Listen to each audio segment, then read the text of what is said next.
The world god only. Kaima Katsuragi is an unusual young man, a self-proclaimed god of conquest when it comes to video games, particularly gal games, visual novels where the player must win the heart of a girl. He spends his days immersed in these games, utterly uninterested in the real world, finding solace and excitement only within the confines of the digital universe.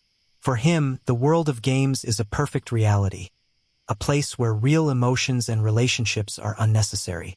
His life takes an unexpected turn when he finds himself in a situation completely outside of his usual world. One day, a mysterious girl named Elsie appears before him, claiming that she has a job for him. She introduces herself as a demon, sent to collect runaway spirits that are hiding inside the hearts of girls. These spirits, which have escaped from the underworld, are causing trouble by hiding in the emotional turmoil of real-life people. Kaima's initial reaction is typical, dismissive and uninterested. After all, he has no interest in any real-world problems or responsibilities. But Elsie, desperate and determined, reveals that Kaima is the only person capable of helping her. Kaima, who believes himself to be the ultimate conqueror of fictional women, is skeptical. He is initially uninterested in the idea of dealing with real-life girls, and the thought of working with Elsie seems absurd to him. However, Elsie's desperation and the weight of the task she presents soon become clear. If they don't capture the runaway spirits, they could cause irreparable damage to the world. Reluctantly, Kaima agrees to take on the challenge, but he does so with his own conditions. He will only participate if he can conquer these girls in his own way, through the methods he has perfected in his games. With no other option, Elsie reluctantly accepts, setting the stage for an adventure that will force Kaima to confront the very emotions and relationships he spent years avoiding. The first girl they must focus on is Ayumi Takahara, a girl whose heart is being tainted by one of the runaway spirits. Kaima, armed with his extensive knowledge of gal games, begins to formulate a plan to conquer her. However, his usual strategies, based solely on his gaming experience, seem out of place in the real world. Unlike the characters in his games, Ayumi isn't just an idealized figure that can be won with a few well-timed lines or actions. She is real, with her own emotions, complexities, and problems. Kaima, though initially arrogant and dismissive, starts to notice the subtle differences between the game world and reality. As he interacts with Ayumi, he begins to understand that genuine connections are not built on strategies and manipulation, but on empathy and understanding. Yet, his detachment from the real world makes it hard for him to truly connect with her beyond his calculated attempts. As he learns more about Ayumi, her struggles, and her desires, Kaima is forced to confront the very thing he spent his entire life avoiding: real feelings. Elsie, still largely unaware of Kaima's inner conflict, continues to push him forward in their mission. The pair begins to work together, and as they do, a reluctant bond starts to form between them. Kaima, though frustrated by the challenge, begins to see Elsie not just as a tool to get the job done, but as a companion. Even though he's still distant and emotionally closed off, the beginning of a transformation is set in motion. As Kaima navigates his interactions with Ayumi, trying to win her heart and capture the runaway spirit, he finds himself constantly at odds with his own beliefs. His entire worldview, built on the premise that real relationships are nothing more than distractions from the perfect world of games, is being questioned. Every moment spent in the real world pulls him further away from his comfort zone and closer to the realization that maybe, just maybe, there's more to life than the games he spent so long perfecting. The challenge is far from over, but Kaima's journey, both of conquest and self-discovery, has only just begun. What seemed like a simple task to him now holds the potential to change not only the lives of the girls he's meant to help, but also his own understanding of who he really is and what he's truly seeking in life. Kaima's reluctant partnership with Elsie continues as they pursue their mission to capture runaway spirits hiding in the hearts of real girls. The tension between Kaima's detached, game-driven mindset and the unpredictable complexities of real-world relationships deepens as they encounter more girls, each with their own unique struggles and emotional baggage. The next girl they are tasked with helping is Kanon Nakagawa, a popular idol with a seemingly perfect life. On the outside, Kanon is the epitome of grace and beauty, adored by fans and admired by those around her. However, underneath her polished exterior lies a girl struggling with her own feelings of insecurity and isolation. The spirit hiding inside her heart is making her feel more and more disconnected from those around her. And the once bubbly and confident Kanon is beginning to wither under the pressure. Kaima, still relying on his knowledge of gal games, initially thinks he can easily win Kanon over by using the same tactics he's perfected in his virtual conquests. But as he gets closer to her, he begins to realize that the games he's used to playing have little bearing on the real world. Kanon's emotions are raw and messy, not something to be conquered with a few clever lines. Kaima struggles to connect with her, but his typical methods fail miserably. Unlike the passive girls in his games, Kanon doesn't react to his calculated moves the way he expects. She's a real person with real pain, and that reality is becoming harder for Kaima to ignore. Kanon's spirit is linked to her self-doubt and her constant need to please others, especially her fans. She has built her life around the image of being perfect, but the pressure of maintaining that image is breaking her. Kaima, for the first time, is forced to confront the harsh truth that real people have emotional depths that cannot be navigated with the same simple strategies he uses to win over characters in games.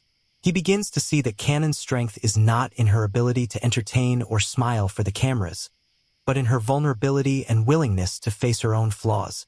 In an attempt to help her, Kaima decides to step outside his comfort zone and genuinely support Kanon, despite his usual resistance to real-world emotions. He starts to listen to her more attentively, offering advice that's not about conquering her, but about helping her find her own strength. For the first time, Kaima starts to see the value in genuine human connection, though he's still unsure of how to navigate it. His cold, calculated exterior starts to crack, and he begins to realize that perhaps there is more to life than the games he's played for so long. Elsie, watching from the sidelines, can't help but notice the changes in Kaima. She's seen his progress, even if he's reluctant to acknowledge it himself. For all his detachment and unwillingness to open up, Kaima has begun to care. Perhaps not in the way she would have expected, but it's progress nonetheless. Elsie's faith in their mission is unwavering, but she can see that Kaima's growth is a far more significant outcome than either of them could have anticipated. As Kaima continues to help Kanon, he begins to realize that the runaway spirit inside her heart is not just a simple force that needs to be captured. It's a reflection of the emotional turmoil she's enduring. The spirit has been feeding on her doubts and fears, growing stronger with every self-inflicted wound. To capture the spirit, Kaima has to help Kanon let go of her insecurities and embrace the person she truly is, flaws and all. It's a challenge unlike anything Kaima has ever faced before, and it forces him to confront his own fear of real emotions and connections. The task ahead is daunting, but Kaima is no longer the same person he was when he started this mission. Though still skeptical about real relationships, he can no longer ignore the growing understanding that his own isolation has been a defense mechanism, a way of avoiding the very emotions he's now beginning to confront in others. Kanon's struggle becomes his own, and he can't help but wonder if, in helping her, he might also be helping himself. Meanwhile, Elsie remains a steady, if somewhat clueless, companion. She's caught between her mission and her growing admiration for Kaima, even as she struggles to understand him. She's seen the cracks in his armor, but she knows that Kaima is not the type of person to openly acknowledge his vulnerabilities. Still, she can't deny the transformation taking place within him. She watches him struggle, grow, and, in some ways, begin to heal, not just the girls they're sent to help, but himself as well. Kaima's internal conflict continues to simmer beneath the surface as he navigates this unfamiliar territory. Every girl they meet and every spirit they capture brings him one step closer to understanding that relationships aren't just about conquering hearts or winning games. They are messy, imperfect, and require far more than strategy. They require empathy, effort, and a willingness to embrace the very emotions he's spent so long avoiding. With each new challenge, Kaima inches closer to a truth he's been unwilling to face. That love, in all its forms, is not something to be controlled, but something to be understood and accepted. As Kaima continues to face new challenges, the stakes of his mission grow ever higher. The journey he embarked on with Elsie has pushed him into unfamiliar emotional territory, forcing him to confront the truths about relationships that he had long denied. Yet, as much as Kaima tries to fight it, the lines between the world of games and reality blur more with each girl he helps. Their next mission brings them to Chihiro, a seemingly quiet and introverted girl who has caught Kaima's attention for reasons he can't fully explain. On the surface, Chihiro's life appears ordinary and peaceful, yet hidden beneath her calm exterior is a whirlwind of insecurities, sadness, and unspoken fears. Kaima, still hesitant to let his guard down and continue his emotional journey, initially approaches this mission in his usual manner, focused on a plan to conquer her heart, convinced that his gaming strategies will be enough to capture the runaway spirit that resides within her. However, Chihiro's case is unlike any he has dealt with before. The spirit inside her is not one of overwhelming self-doubt or the need for approval like in Kanon's case. Instead, it feeds on her sense of being invisible, her belief that she has no value to anyone. Unlike the vibrant personalities of the other girls Kaima has helped, Chihiro quietly fades into the background, overlooked by everyone around her, including herself. The more Kaima interacts with her, the more he begins to see just how deeply rooted her feelings of loneliness are, and how difficult it is for her to even imagine herself being seen or cared for by others. This is a different kind of challenge for Kaima. It's not just about making Chihiro feel special. It's about helping her find her worth in a world that has ignored her for so long. Kaima, at first, is at a loss. His usual techniques, using superficial charm or clever lines to get through to girls, seem useless in the face of such deep-rooted pain. He begins to realize that conquering Chihiro's heart is not about winning her over through elaborate strategies. It's about showing her that she deserves to be seen and valued for who she truly is. As Kaima struggles with this realization, he finds himself starting to care more deeply than he would like to admit. He is forced to confront his own feelings of detachment and isolation. Chihiro's quiet sadness mirrors his own emotional distance, a reflection of his fear of getting too close to people. The more he tries to help her, the more he realizes that his own attempts to remain emotionally detached are a defense mechanism against the vulnerability that comes with real relationships. Elsie, though still focused on their mission, begins to notice the subtle changes in Kaima. She sees him wrestling with emotions that are new to him, but also deeply familiar. Kaima, for all his cold exterior, is beginning to understand the very thing that has eluded him for so long: the importance of human connection. Elsie, while still struggling to understand the depth of Kaima's internal conflict, sees the way he is evolving. It's clear that he's no longer the same person who once cared only for his virtual conquests.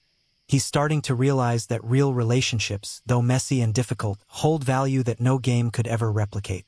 In helping Chihiro, Kaima starts to change in ways he never expected. He's forced to put aside his usual detachment and embrace the messiness of real emotions. As he listens to Chihiro's fears, as he offers her words of encouragement, he begins to understand something crucial. True connection isn't about being perfect or having the right strategy.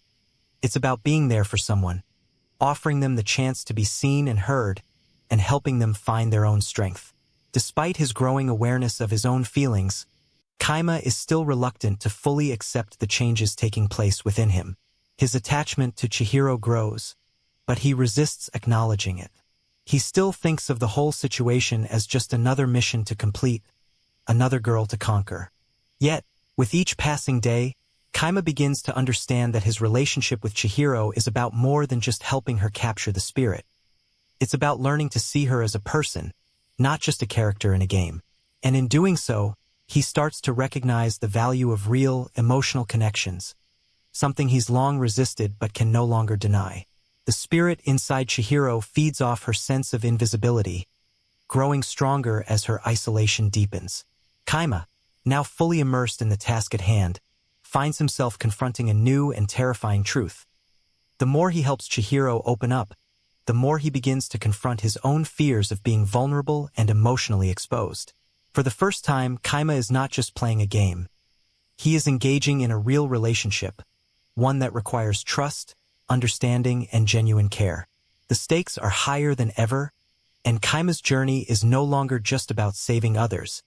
It's about saving himself. As the mission progresses, Kaima's understanding of Chihiro deepens. He learns about her past, the moments of rejection and hurt that have shaped her into the person she is today.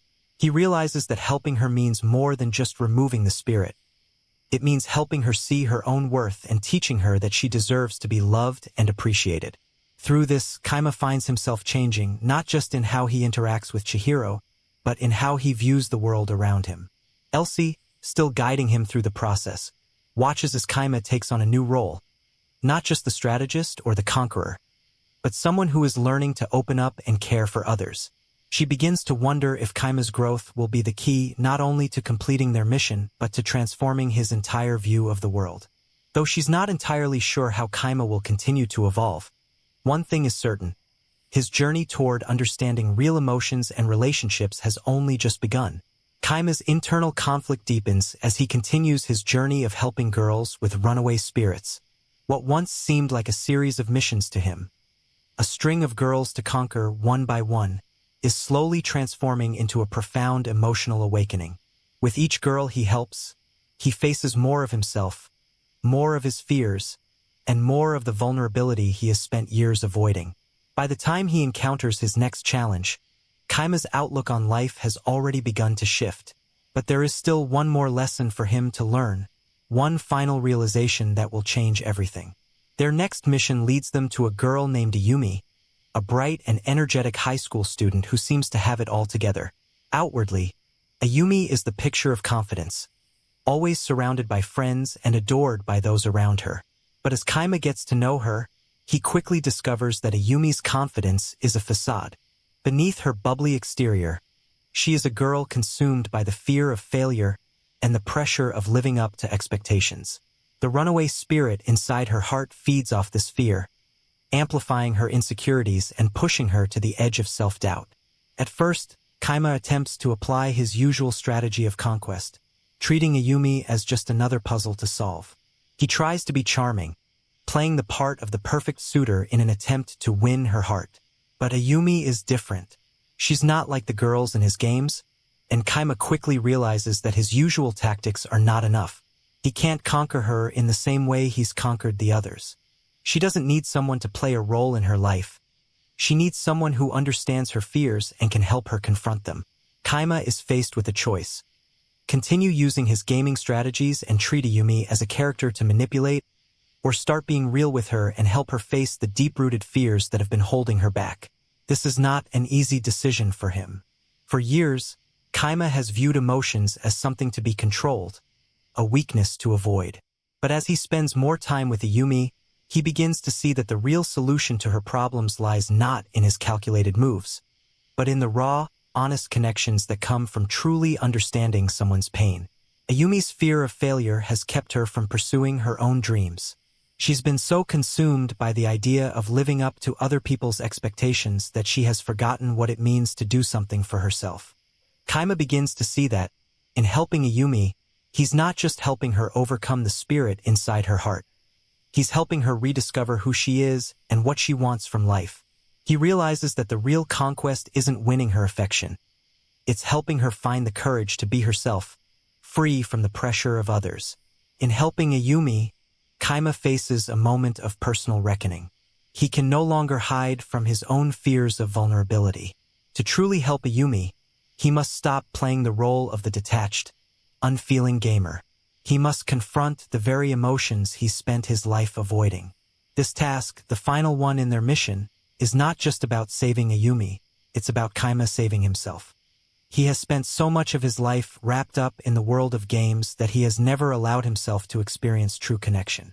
But now, with Ayumi, he has no choice but to face the truth. Real relationships are messy, complicated, and unpredictable. But they are also beautiful, and they offer something that no game ever could: a sense of belonging and understanding. Elsie, watching from the sidelines, can see the transformation taking place in Kaima. She's seen him struggle with his emotions, seen him try to resist the pull of real connections. But she can also see how far he has come since they first met. Kaima is no longer the cold, calculating gamer he once was. He is evolving into someone who can truly connect with others, someone who is willing to embrace the messiness of real life. Elsie, for all her own quirks and misunderstandings of human emotions, can't help but feel a sense of pride for Kaima. She never expected this mission to change him in such profound ways, but it's clear that Kaima is no longer the person he once was. As Kaima helps Ayumi confront her fears, the runaway spirit inside her heart begins to weaken. For the first time, Ayumi is able to see that her worth is not defined by the expectations of others, and she begins to take steps toward living her life on her own terms. Kaima, for his part, has learned a valuable lesson. That helping someone isn't about conquering them or manipulating their emotions. It's about being there for them when they need it most, helping them confront their own fears, and allowing them to find the strength within themselves. The final mission complete, Kaima stands at a crossroads. He has saved the girls, captured the runaway spirits, and fulfilled the tasks given to him. But the true mission, the one that has been unfolding beneath the surface all along, is far from over. Kaima's journey of self-discovery is just beginning. He has faced his fears, learned to connect with others, and allowed himself to embrace the messy, beautiful reality of human relationships. But now, he must decide what to do with the lessons he has learned. Will he continue to hide behind the walls he has built, retreating into the world of games, or will he step forward and embrace the unpredictable, often painful, but ultimately fulfilling world of real emotions? The answer is not clear, and Kaima knows that it may take time for him to fully understand the changes he has undergone. But one thing is certain. He is no longer the same person he was when he first embarked on this mission. Through the girls he helped, through the spirits he captured, Kaima has begun to understand something far deeper than any game could ever teach him: the value of real human connections. Elsie, who has accompanied Kaima on this journey from the beginning, watches him with a sense of quiet satisfaction. She has seen the growth, the struggles, and the breakthroughs. In a way, she is proud of the boy who once saw the world as nothing more than a game. For Kaima, the journey may not be over, but he has taken the first steps toward a new life. A life where real connections, true emotions, and the messiness of the human experience are not something to be feared, but embraced. Strobe Edge. Nanako Kinoshita, a sweet and somewhat shy high school girl, finds herself in an unexpected whirlwind of emotions when she meets Renichinos, a handsome, aloof boy in her class. At first, Ninako's feelings towards him are nothing more than a passing admiration, a quiet reverence for his beauty and the way he effortlessly stands out from everyone else. She's aware of her own plainness, her modest nature, and how little she seems to stand out in the busy world around her. But all that changes one fateful day during a school festival. While running an errand for her class, Nanako accidentally bumps into Run, who is somewhat irritated by the encounter. His cold, unapproachable demeanor leaves her feeling confused, but there's a lingering curiosity in her. As the days pass, their paths cross more frequently, and Nanako begins to notice how Rin behaves, detached from everyone, appearing emotionally distant. She can't help but wonder if there's more to him than meets the eye, and slowly, her initial admiration starts to deepen into something far more complex.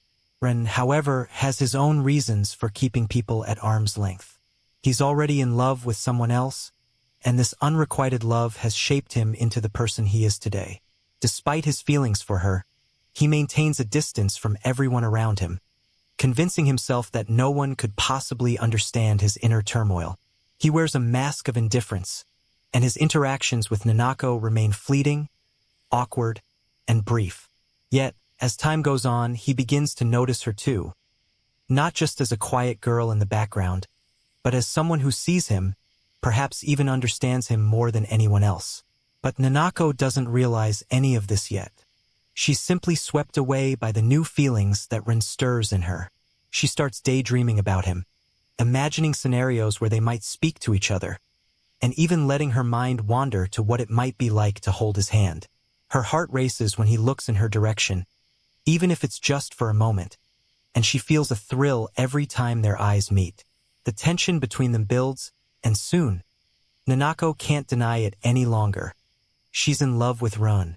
But she also knows that this love, while beautiful, is unrequited.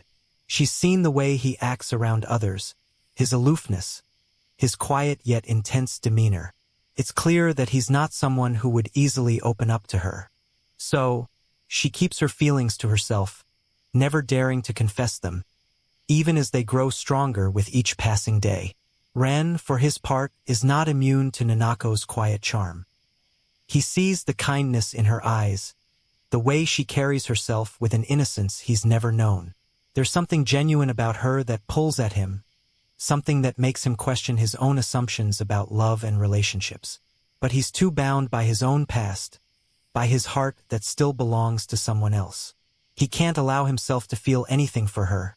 It's easier that way, safer for both of them. Still, a small part of him is drawn to her in a way he can't explain. But as their interactions continue, Run starts to let down his guard just a little. He opens up to Nanako in small, quiet ways, sharing little fragments of his life with her. She listens attentively, and though she's aware of his emotional walls, she still holds on to the hope that one day he might look at her the way he looks at the girl he's in love with. Nanako's feelings are painfully honest, and Ren's are complicated by guilt and hesitation. As the school year progresses, the subtle push and pull of their dynamic continues to grow.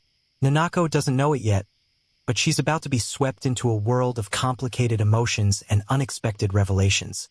Her simple admiration for Ren is on the verge of transforming into something much deeper, something that will challenge her understanding of love, friendship, and who she is as a person. Ren, too, is facing an internal battle. He has been running away from his feelings for so long, trying to bury them under layers of indifference and silence. But with Nanako, things are different. She's breaking through the walls he's so carefully constructed around himself, and he's starting to realize that maybe, just maybe, there's a part of him that could feel something for her after all.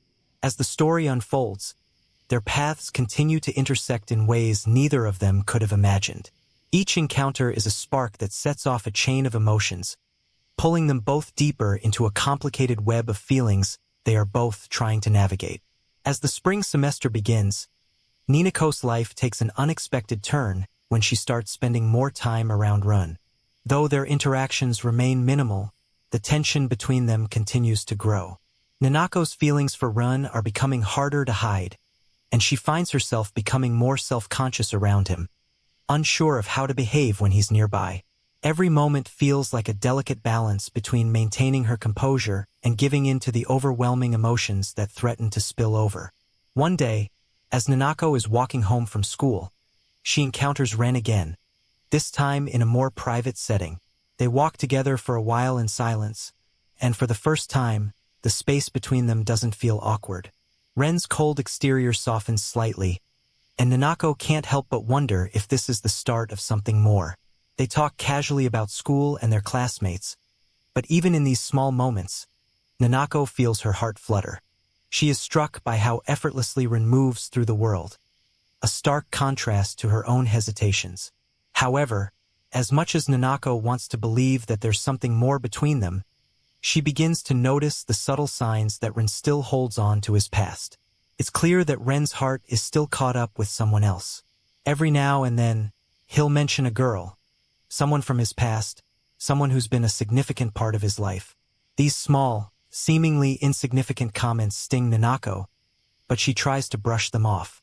She convinces herself that he's not referring to someone special anymore, that maybe there's still a chance for her to win his affection. But the reality is much more complicated than Nanako realizes. Ren's feelings for this other girl, though distant, are still deeply embedded in his heart.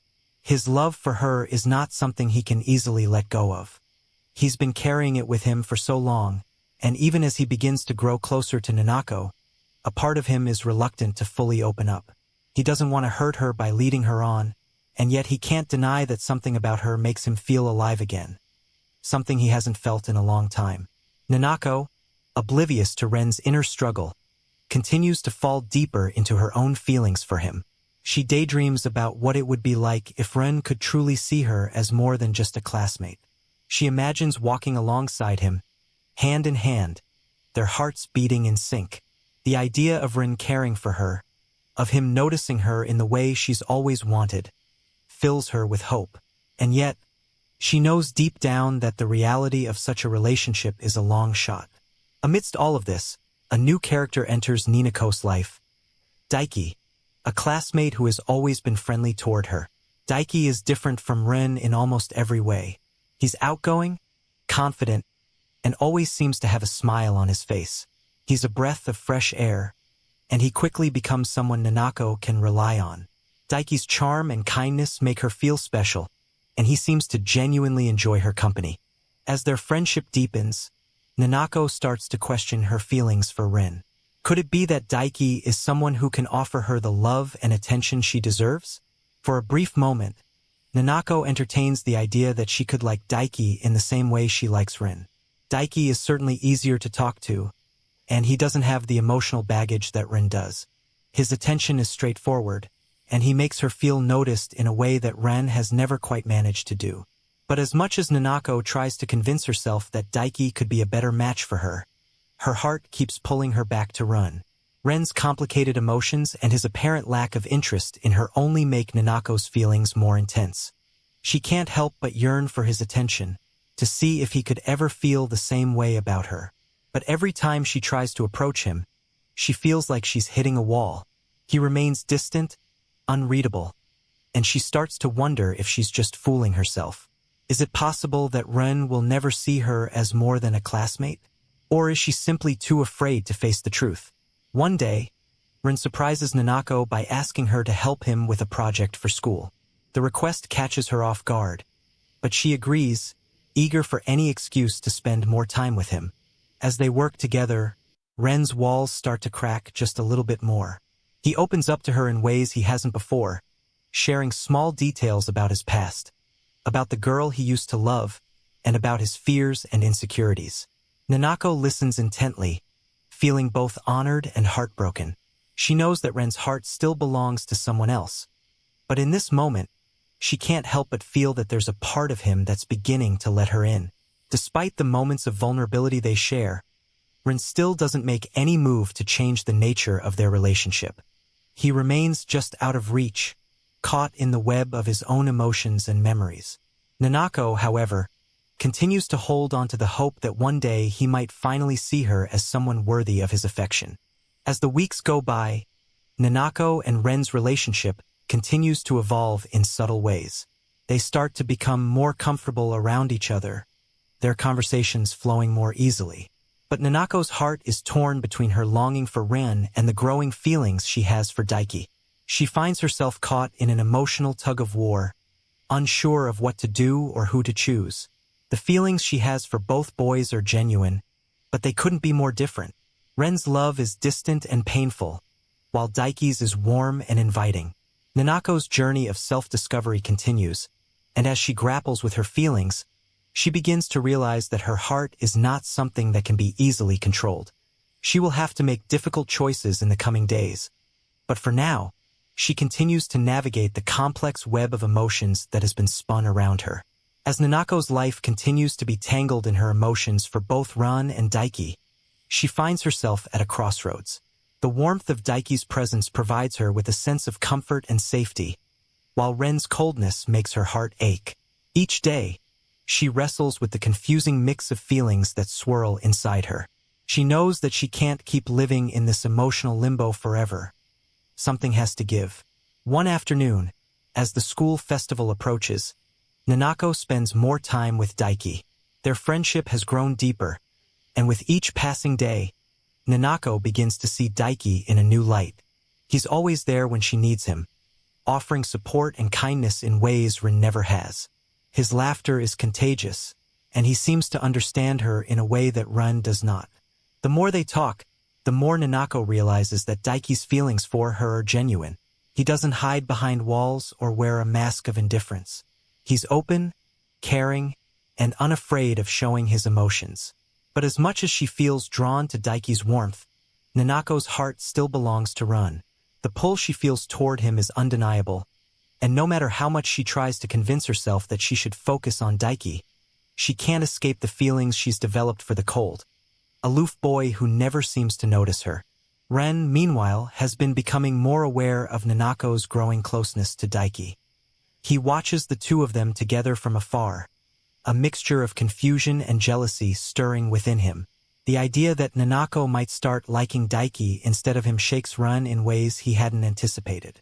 It's not that he wants to keep her to himself, not exactly, but the thought of her being with someone else makes him realize just how much he's grown to care about her, even if he's never been able to show it. His inner turmoil reaches a breaking point when he finally confronts Nanako one day after school. He asks her, in his usual cool manner, if she's developed feelings for Daiki. The question catches Nanako off guard, and for a moment, she doesn't know how to answer. It's the first time Ren has acknowledged anything about her relationship with Daiki, and the weight of his words hangs heavily in the air. Nanako stammers, unsure of what to say. Her heart races as she tries to come up with the right response. Ren, sensing her discomfort, presses further. "Do you like him?" he asks, his voice tinged with something that almost sounds like vulnerability. It's a side of Ren that Nanako has never seen before, and it shakes her to the core. Nanako tries to gather her thoughts, but everything feels muddled. She cares for Daiki, that much is clear, but her feelings for Ren are still stronger, more complicated. I don't know, she admits, her voice barely above a whisper. "I like you, Ren. I think I always have." The words spill out before she can stop them, and for a moment the world seems to stop. Ren is silent, his face unreadable.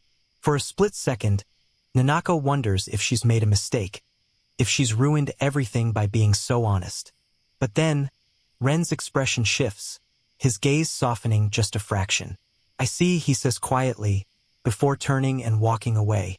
His words are ambiguous, and for Nanako, they hang in the air like an unanswered question. She's not sure if she should feel relieved or disappointed by his response. But in that moment, she realizes that she's finally said the words she's been holding back for so long. The next few days are filled with uncertainty. Nanako's confession has left her emotionally exhausted, and she can't shake the feeling that something has changed between her and Ren. She keeps hoping that his coldness will soften, that he'll somehow reach out to her in the way she's always dreamed of. But as time goes on, Ren remains distant, and Nanako is left to wonder if she's truly invisible to him. In the midst of this emotional turmoil, Daiki continues to be a steady presence in Nanako's life. He listens to her when she needs to talk, and he comforts her when she's feeling down. There's a part of her that feels torn between the two boys, but as the days pass, she begins to realize that maybe she doesn't have to choose between them. Maybe, just maybe, she can have both. A love from Daiki that is open and sincere, and a love from Ren that is quiet, complicated, and full of untold emotions. But Ren's silence continues to haunt her, and as the school festival draws nearer, she is forced to confront the reality of the situation. She can't keep waiting around for Ren to make up his mind. If he doesn't care for her in the same way she cares for him, then she needs to let go. It's a painful realization, but one that she knows is necessary. Meanwhile, Ren's own internal conflict continues to deepen. He's been watching Nanako from a distance, seeing the way she laughs and smiles around Daiki. There's an undeniable ache in his chest every time he sees them together, but he still doesn't know how to act on his feelings. He's terrified of being vulnerable, of opening his heart to someone who might not feel the same way. But the more he observes Nanako, the more he's convinced that she's not like anyone else, that she could be the one who finally makes him believe in love again. As Ren's feelings grow, so does Nanako's resolve. She begins to understand that love is not something that can be forced or controlled. It's something that happens naturally, and when the time is right, everything will fall into place. Until then, she has to learn to let go of her expectations and accept the feelings she has, no matter how complicated or painful they may be. The school festival arrives, and with it, a wave of emotions that both Ren and Nanako can no longer ignore. It feels as though time has slowed down, the air thick with anticipation, and the weight of their unspoken feelings hangs over them both. Nanako's heart is caught in a whirlwind of confusion, and as she walks through the festival grounds with Daiki and some friends, she finds herself looking for Ren, even though she knows she shouldn't. Every part of her wants to understand him, to break through his cold exterior, and yet every step she takes only seems to push him further away. The festival is supposed to be a time of joy, but for Nanako, it's a time of reflection. She can't stop thinking about Run, how he's always been a mystery, how she's always been drawn to him despite his distance. But she knows that she can't keep living in the shadows of her unrequited feelings. It's time to move forward, to embrace the possibility of happiness with Daiki, who has been a constant source of support and warmth. Daiki's presence in her life has brought a sense of security and lightness that she's come to appreciate more than she ever expected. Yet, as the day wears on, Nanako can't help but notice that Run is everywhere. A shadow in the background, just out of reach. He appears briefly at the festival, alone, as if he's searching for something. Their eyes meet for a moment, and though he says nothing, there's a glimmer of something unreadable in his gaze. For a brief second, Nanako wonders if he's been thinking about her too. As the night falls, the festival lights casting a soft glow over the crowd. Nanako finds herself standing in the same spot where she had seen Rin earlier. She's waiting for Daiki, who is off with his friends, and she takes a deep breath, wondering if this is her moment to make a choice once and for all. Her feelings for Daiki are genuine, and she knows he cares for her in a way that's simple and sincere, but her heart still aches for Ren, for the unspoken bond between them that neither of them can quite figure out. And then, unexpectedly, Ren appears before her. He's standing there, looking at her with those same unreadable eyes, and for a long moment, neither of them speaks. The air is thick with unspoken words, and Nanako feels her heart race, unsure of what this moment means. She's always imagined this scene, the moment when she and Run would finally acknowledge their feelings for one another. But it's nothing like what she expected. There's no grand confession, no dramatic words. It's just a quiet, lingering moment between them, one that feels both suffocating and liberating at the same time. Run is the first to break the silence. "I'm sorry," he says, his voice low, almost hesitant. "I've been avoiding you." Nanako blinks, surprised by his words. She's always known that Run has been distant, but hearing him admit it out loud catches her off guard. "Why?" she asks, her voice small. Ren looks away, his expression conflicted.